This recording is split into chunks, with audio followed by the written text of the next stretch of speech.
Assalamualaikum warahmatullahi wabarakatuh. Kali ini penulis pengen bahas soal cairan nanti bocor ya. Dan ya lagi-lagi merupakan efek buruk dari kode etik antar penjual barang ya.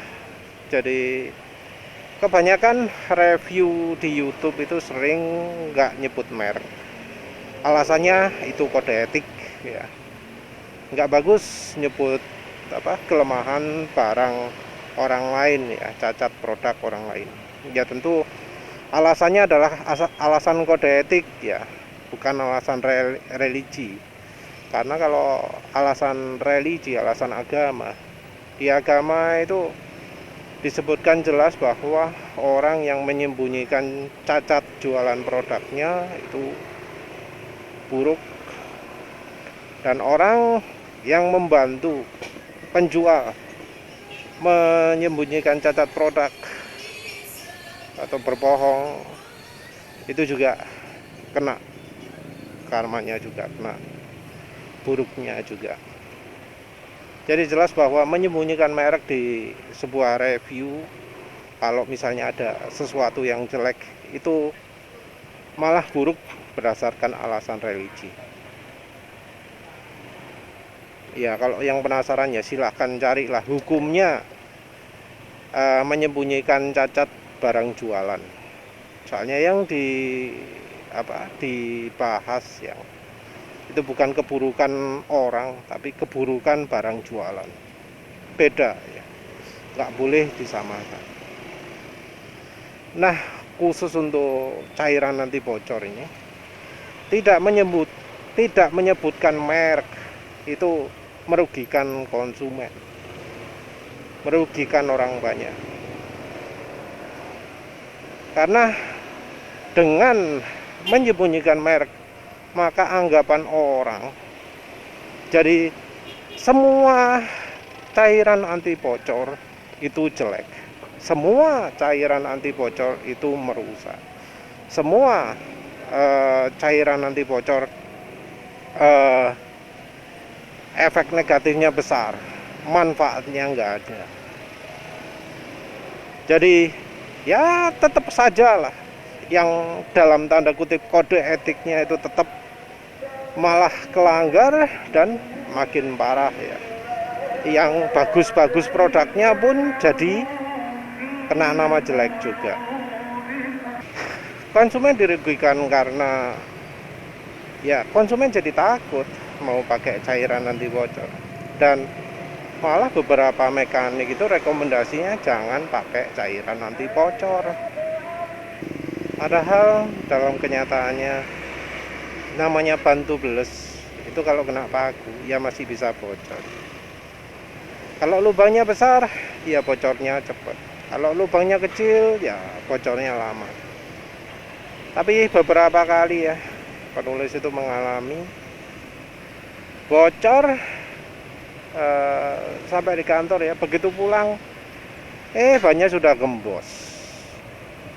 Mau nggak mau kan harus ke tambal ban ya, atau pinjam pompa terus untuk dibawa ke jalan. Emang saya nggak separah ban yang pakai ban dalam, karena bocornya juga masih lama. Kalau dipompa masih bisa lah ke tambal ban. Tapi ya nggak selama yang diomongkan orang-orang, karena pagi-pagi pas mau berangkat tiba-tiba ban gembos kan ya repot kan ya. Apalagi kayak penulis gini ya, kalau penulis ini jalannya kan amburadul ya yang dilewati, apalagi kecepatannya juga cukup tinggi. Lewat jalan amburadul kecepatan cukup tinggi, apa yang terjadi? Ban itu tekanan anginnya cepat turun. Jadi dalam seminggu pun tekanan angin sudah bisa berkurang 4 atau berapa PSI ya. Cukup banyak. Jadinya ya jadi sering ngompa ya. seminggu sekali, 2 minggu sekali, terlalu sering. Nah, memompa ban sering-sering itu ya gak enak lah, gak enak. Nah gitu, kalau nggak ngerti lihat cairan tambal ban itu ternyata bisa aman juga, kan jadi takut, kan jadi ya terpaksa harus sering-sering mompa, karena nyatanya ya nggak semua merek cairan anti bocornya ban itu menghasilkan efek seperti itu. Ada merek-merek yang tidak menghasilkan efek samping, karena ya jelas ya cairan anti bocor yang cepat sekali mengering itu tentu nggak efektif kan. Kalau sudah 2 bulan 3 bulan nggak ada efeknya lagi, kan percuma, jadi sia-sia kan pakai cairan anti bocor. Tapi begitu juga sebaliknya, yang encer terus, nanti begitu bocor jadi nggak bisa buntu lagi. Nah sayangnya ya jarang ada orang yang membandingkan kemampuan dari sisi ini ya. Membandingkan merek ya, lagi-lagi alasan klise ya, karena kode etik sesama penjual. Alasannya pakai kode etik, tapi akhirnya menjatuhkan semua merek cairan anti bocor. Ya wis ya, kalau orang luar ngomongnya hipokrit ya. Padahal ya sebenarnya ada ya merek aman. Cuma ya karena review sedikit ya, penulis cuma tahu dari merek-merek yang direkomendasikan oleh yang sudah merasakan positif, yang sudah pakai sendiri, nggak mengalami pentil mampet, nggak mengalami velg rusak, kalau kena paku bisa efektif, nggak bocor. Penulis direkomendasi merek MONE, dan ya penulis terpaksa rekomendasi merek MONE juga. Nah dari beberapa testimoni positif ada ditunjukkan velg pemakaian setahun nggak apa-apa tuh, cuma catnya aja yang luntur. Ada 2 contoh.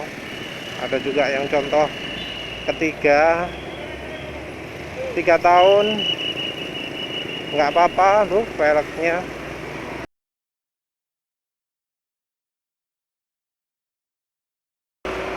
Selain velgnya nggak apa-apa, juga masih cairan anti bocornya, mestinya masih fungsi juga. Dan ya sebenarnya kayak kasus velg rusak ya, ada contohnya misalnya velgnya bolong-bolong, velgnya korosi, velgnya karaten gitu ya. Ada yang ngomong velgnya ajur gitu ya, tapi ternyata velgnya masih bisa dipakai. Katanya velgnya hancur, tapi ya buktinya masih dipakai tuh sama orangnya. Jadi cuma dibersihkan, ya memang bersihkannya agak susah karena kayak lem. Dibersihkan ya, tapi kemudian bisa dipakai lagi. Kan nggak hancur sebenarnya ya.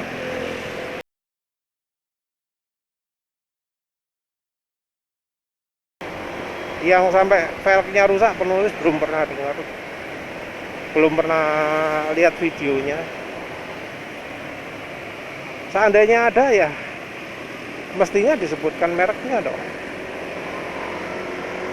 Terus soal pentilnya mampet, itu menurut penulis kesalahan implementasi itu ya. Jadi kita bayangkan saja lah,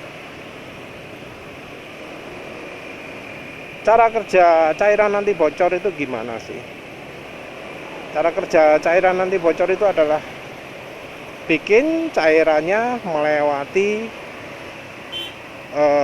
lubang ya. Nanti kalau cairannya terus melewati lubang, terus ada bagian serat-seratnya itu yang bakal membuntu. Nah, artinya yang pentilnya buntu itu pasti mengalaminya karena di bagian pentilnya itu tenggelam di larutan cairan anti bocornya. Jadi itu kemungkinan ya terjadi karena ngisi cairan anti bocornya terlalu banyak. Jadi ya cairan anti bocor itu kan dijual dalam 350 ml ya. Nah, itu mungkin dimasukkan semua. Kalau untuk motor semacam NMAX, semacam PCX atau Aerox yang ukuran bani sak geden-geden, no problem. Jadi masalah ketika ukuran yang sama dimasukkan ke bannya yang ukurannya rotok kecil, kayak misalnya Honda Beat, motor bebek, Revo gitu ya.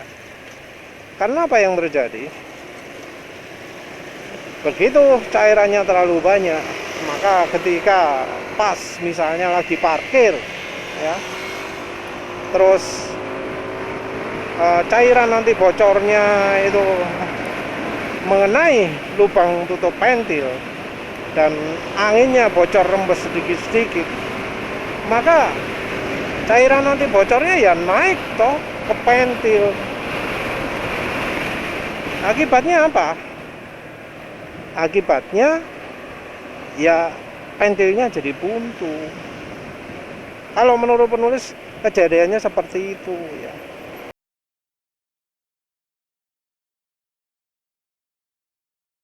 Tapi tentu ya nggak menutup kemungkinan ada cara lain juga. Cara lain ya misalnya cairannya itu ngalir kemana-mana, terus bisa ngalir ke lubang pentil juga, kebetulan terus makin lama makin menumpuk gitu ya, karena cairan anti bocornya kayak lem, jadi kena sedikit saja sudah langsung membuntu misalnya. Seperti itu juga bisa ya.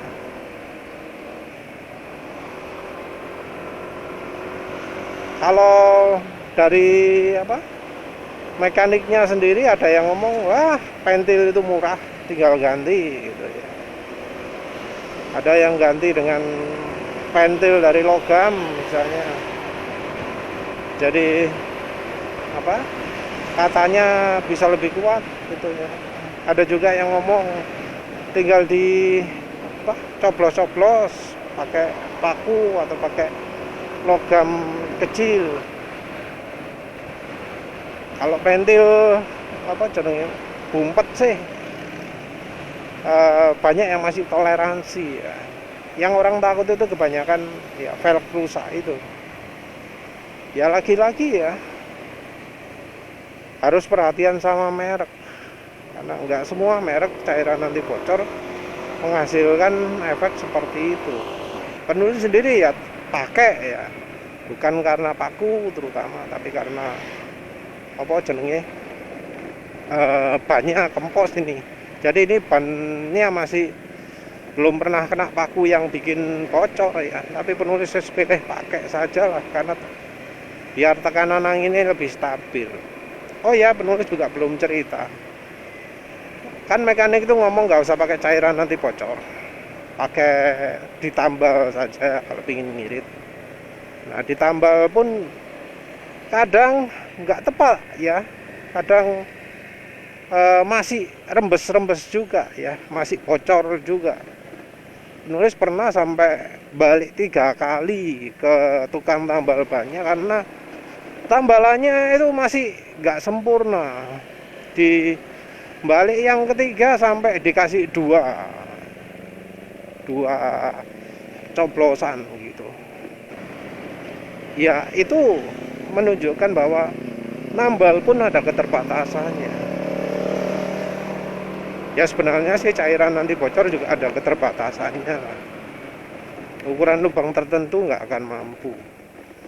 Tapi ya itu tergantung merek juga. Baiknya sih kalau pilih cairan tambal ban, ya nggak perlu cari yang ekstrim ya, yang bisa sampai ngomong, wah di apa dipakai melewati 1000 paku aman gitu ya, nggak perlu gitu lah. Kita butuhnya yang cuma 1 atau 2 paku gitu ya Pak. Ya entah kalau daerahnya ranjau paku, tapi apa sih ranjau paku masa sampai bisa kena 5 atau 6 kan banyak ya. Kebanyakan orang ya paling kenanya cuma 1. Jadi 1 saja sudah cukup lah, nggak perlu terlalu ekstrim, nggak perlu terlalu apa jenenge nyari yang wah hebat banget gitu ya, nggak perlu. Menurut penulis begitu. Yang penting yang aman ya, yang aman terhadap velg, yang aman, nggak mudah mengering, aman kalau misalnya bocor tetap bakal membuntu ya. Jadinya cocoknya seperti itu. Terus ya hati-hati dengan rekomendasi di YouTube, karena kalau dia nggak nyebut merek, nah itu orang niat menyesatkan itu ya, nggak niat membantu. Ya wis itu saja, terima kasih udah menonton. Assalamualaikum warahmatullahi wabarakatuh.